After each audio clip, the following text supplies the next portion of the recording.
As you might know, Spirit was Ann Fadiman's biggest success. It's entered the canon of nonfiction literary writing. Won lots of awards. It's taught all over the place. It's a great way to teach doctors about communicating with people. You showed our class your first proposal to the New Yorker. It didn't say anything about this girl, about that family, about even a story, a narrative of a girl and her family trying to negotiate some system. It just talked about the idea that maybe there was a conflict there.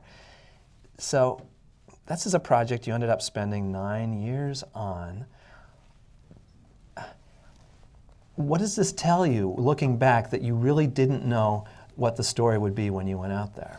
Well, who does? I think that I would be suspicious of a writer who wrote a proposal before actually meeting the people that truly reflected what the finished product was going to be like. I think that person would have a very closed attitude.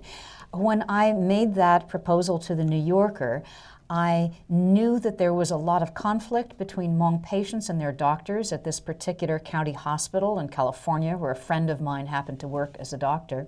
But I hadn't heard of the particular case that I ended up focusing on. I knew nothing about the Hmong. I was a black hole of ignorance.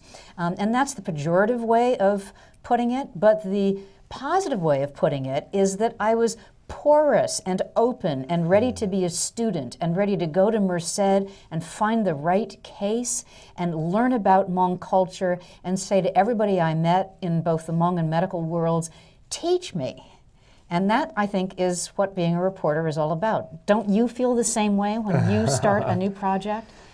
Yes, I do. I think writers make book proposals, but we don't know really what it is we're going to write. I guess Bertolucci said this about movies. He needs one proposal to get funding, and then he needs another one to actually do the movie.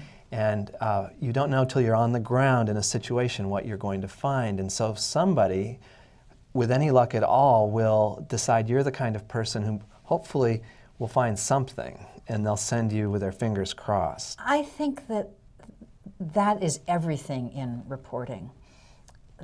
Your class here is called the Journalism of Empathy, and what does that mean exactly? That is getting inside somebody else's shoes. It's seeing the world from a perspective that you wouldn't be able to see if you hung out only with people exactly like yourself, whether you are with Mexican migrants, whether you're with hobos, whether you're with Sing Sing inmates. You wouldn't meet these people in the normal course of your life.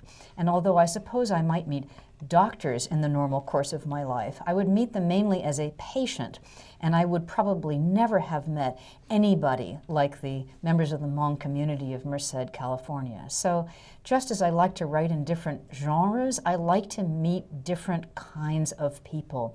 And I think that if we just stay squarely in the center of our worlds, in our comfort zones, and we don't venture out to the periphery, we're going to lead really, really narrow lives.